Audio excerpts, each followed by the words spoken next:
Hello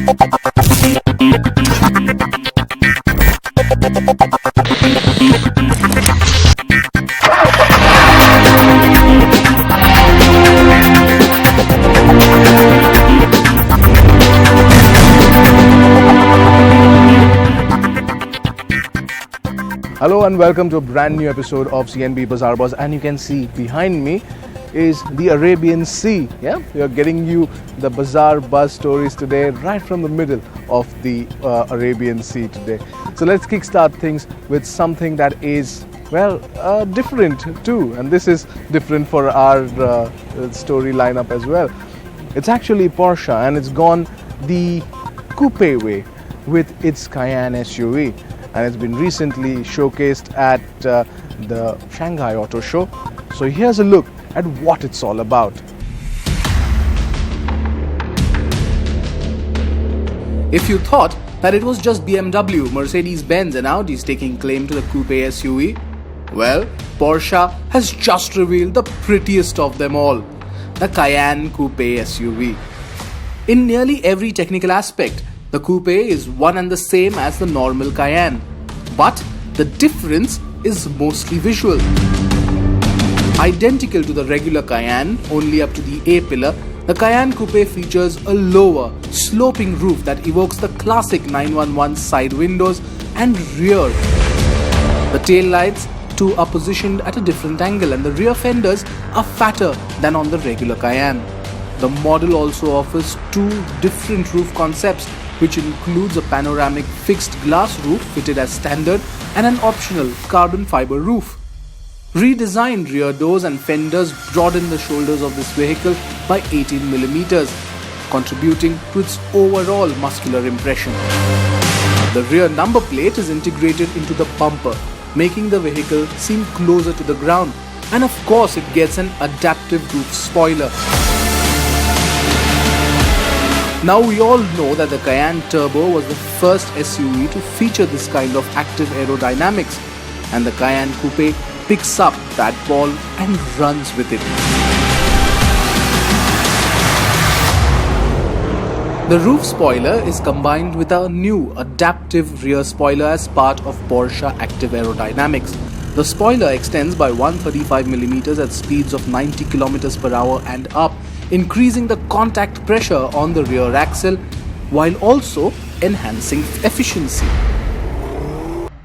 Inside, the Cayenne Coupe gets an 8-way adjustable sports seats with integrated headrests. There's good enough room at the rear too, but the Cayenne Coupe rear sits 30mm lower than the Cayenne SUV, which provides ample headroom for rear passengers.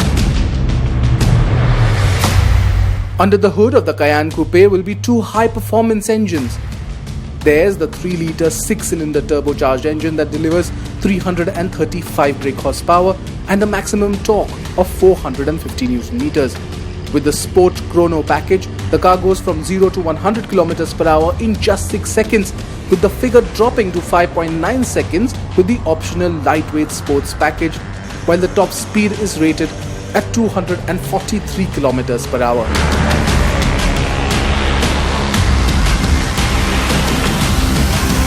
The Cayenne Turbo Coupe gets a 4-litre V8 with twin turbocharging, producing 542 brake horsepower and a maximum torque of 770 Nm. Its top speed is 286 km per hour, while 0 to 100 km per hour is done in just 3.9 seconds. The new Porsche Cayenne Coupe models are available for order now in the European markets, and given the company's strategy for India, as we saw very recently, we hope to see it here soon too. Well, it certainly looks different, doesn't it? It's all about that nice coupe-like stance, and it does fit the Cayenne pretty well. Now let's move on to something of an exclusive, so to say. Maruti Suzuki had recently launched the 1.5-litre diesel on the Ciaz, and of course we had to take a look at how it is in terms of performance. It's a big leap from the 1.3-litre multi-jet that it got from Fiat, but the 1.5-litre has certainly more to offer. So here's our exclusive review of the Ciaz diesel. It is one of the best-selling cars in its class and has been very popular since it arrived. Some tweaks, a change from Arena to Nexa, and then its long-delayed major facelift in August last year. Yes, it's been quite a journey for the Maruti Suzuki Ciaz. Now, at the time of the facelift, the company had brought in a new 1.5-litre petrol engine. Now, it's the turn of the diesel. A brand new 4-cylinder unit that has been developed in-house by Maruti. The new engine puts out 94 bhp and 225 Nm of torque. Also the reason why this engine is being badged DDIS 225. It is mated to a brand new 6-speed manual gearbox too. The DDIS 200 remains on sale for now and still uses the previous 5-speed.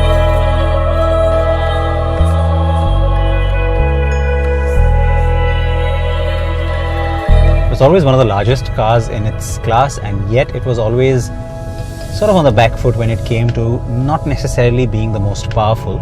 I am of course referring here to the diesel variant in particular, because that's where the change has happened. So two reasons why Maruti needed to do this. The first is that obvious reason, try and amp things up a little bit, juice things up a little bit. But the second is also because it's now trying to get ready for the new regulations. It's also trying to get away from its dependence on Fiat for diesel technology, and which is why this engine becomes very crucial. So yes, the engine is BS6 ready, that's Bharat Stage 6, though for now it has been launched as a BS4 compliant engine. It will need some minor upgrades to switch over in April next year, and that's when the DDIS 200 will also likely be phased out, no doubt. And yes, the Ciaz is the first car to get this new engine, but others are likely to follow. Now the 1.3 DDIS or the Multijet from Fiat was always an extremely refined engine, and so trying to match up to those levels of refinement is never going to be easy. Having said that, the car does come across as fairly smooth, and yes, it feels a little bit different, though to be honest, the difference is not so perceptible because of course in terms of the actual horsepower, change is only 5. But it's in city traffic, it's in quick gear changes, and then an immediate burst that you're looking for.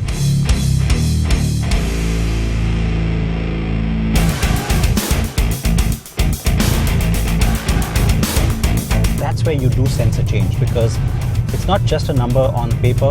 That extra torque, it's 25 Nm that you get, but it does make the engine feel a little meatier, so the car feels a little bit more ready to go. Is it more electric and punchy? Maybe not, but it certainly doesn't feel wanting anymore, and I think it's the extra torque that's really going to kick in and help you there. It also means less gear changes, and then that's where the other big change is, isn't it? On that gearbox, you now have that 6-speed. It does make things overall come across as a little bit smoother, a little bit more refined.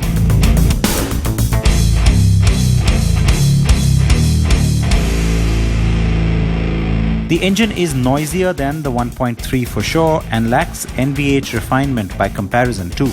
But the sound damping inside the cabin is pretty good, and you won't find the car noisy to drive then. The DDIS 225 is only being offered with the Delta, Zeta and Alpha variants and not the base Sigma. The DDIS 200 retains all 4 variants for now. Both variants are segment best on mileage, though the 200 has the edge at 28.09 km per litre. The DDIS 225 gets 26.82 km per litre as its claimed mileage, and that's still better than the competition, by the way. Prices for the DDIS 225 start at 9,97,000 rupees for the Delta, go to 11,08,000 rupees for the Zeta and 11,37,000 rupees for the Alpha. So it's a welcome addition and moves the brand in the right direction too.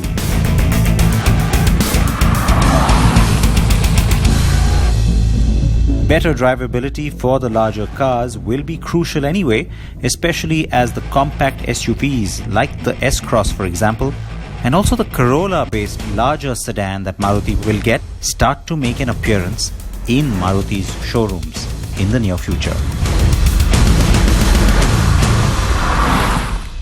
it's time to look at some bikes now after 2 cars. So let's start with the review of the Triumph Street Twin.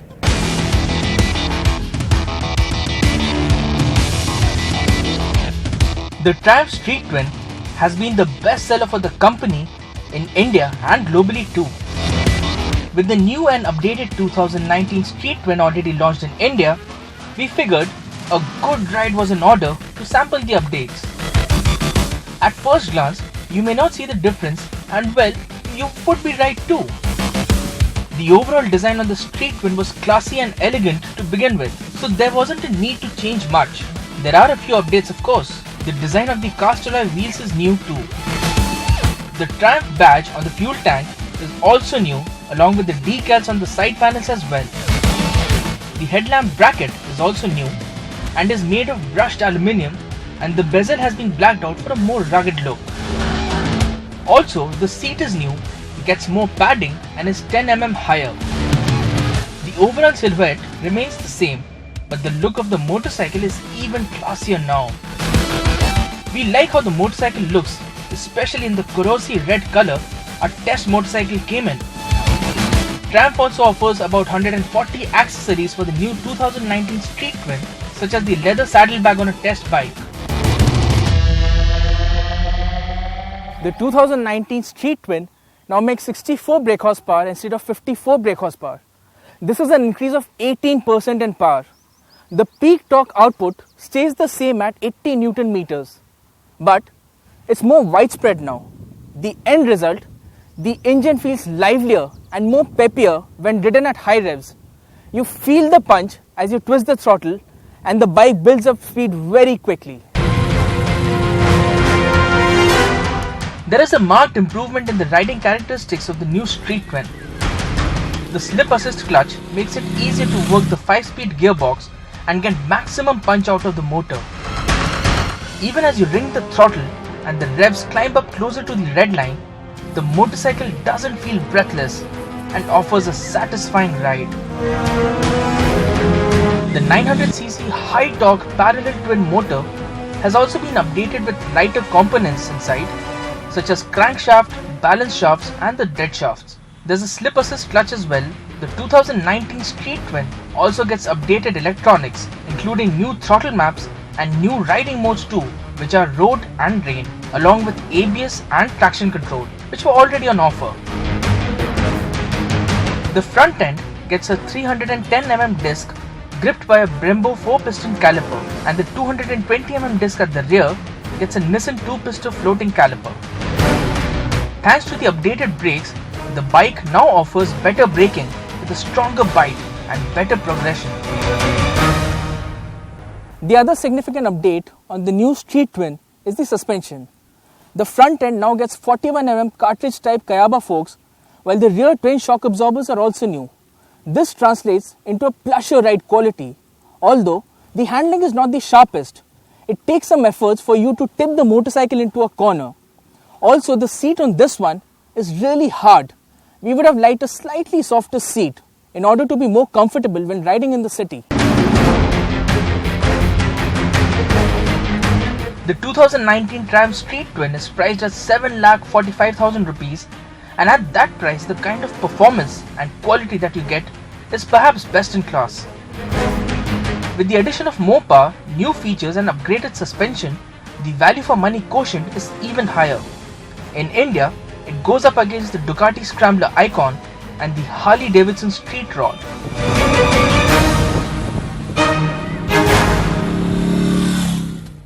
Triumph is certainly getting its A game on in India. And another manufacturer who's putting in more efforts to bring in new bikes is Ducati. And we went to Thailand to ride the new Ducati Scrambler range. Here's Pritam Bora with all the details about the Scrambler range.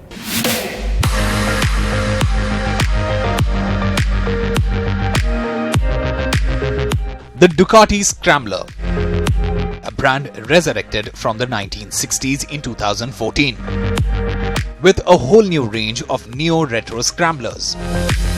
And 4 years later, the Ducati Scrambler gets some minor updates. And these updates are apparently the direct result of customer feedback.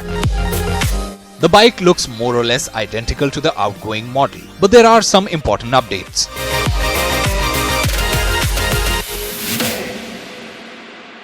The Scrambler Icon was first launched in India 4 years ago. Now 4 years later, it gets some changes. If you look at it, it looks more or less similar to the outgoing model, but there are some changes, some updates to the model, minor cosmetic changes. In the instrument panel, you get a fuel gauge which was missed in the outgoing model, and of course a gear position indicator. But more importantly, it now gets cornering ABS. Engine remains the same, and the suspension has been softened out a bit, so the ride quality is softer, it's more comfortable, goes over bumps very easily. So that's the new Scrambler Icon, the entry-level Ducati, and it's more or less the same engine-wise, but yes, there's been some improvement in this, the Scrambler Icon.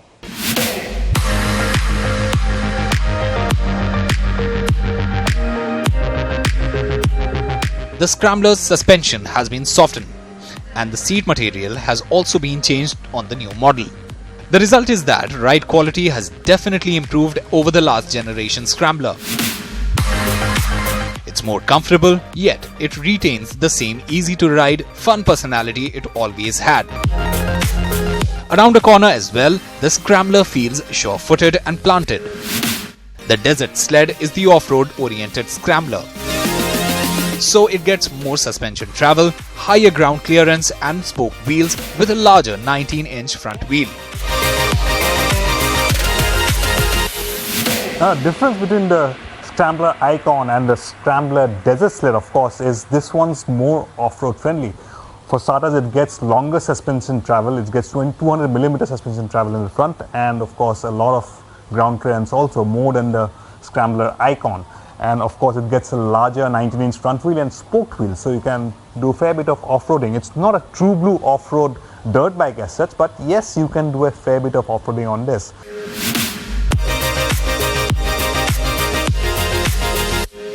For taking on the rough, it's the Scrambler Desert Sled, which should be the obvious choice. It can take on a fair bit of rough terrain.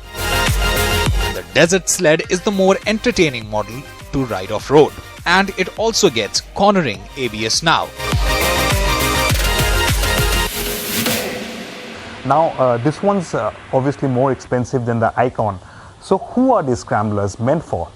If you're the kind of guy who's graduating from a smaller bike and you want to get into motorcycling, you want to get into a V-twin, something like a L-twin format of the Scrambler, this one, the power delivery is not very intimidating, so it's easy on you, it's very easy to handle, not very intimidating. It can cruise at 130, 140 if you are in that kind of mood.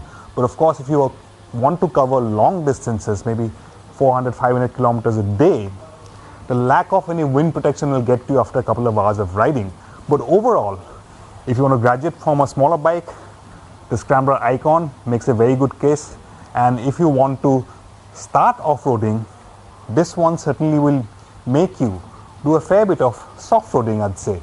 And even if you're not a beginner, you want to get back into motorcycling after a period of say 10-15 years, you have been riding motorcycles, the Scrambler range certainly makes a very good case for itself. And the Desert Sled, of course, if you want to start off-roading, very good bike to start off-roading.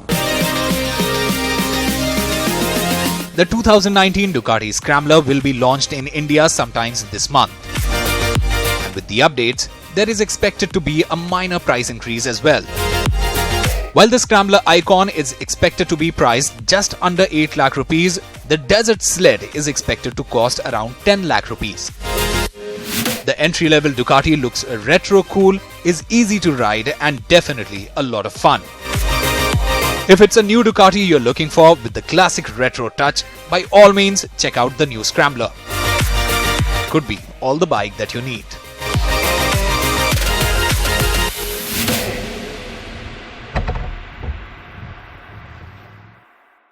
Well, the Scrambler range will be coming to India by April, and we'll have more details on that very soon, so stay tuned for that.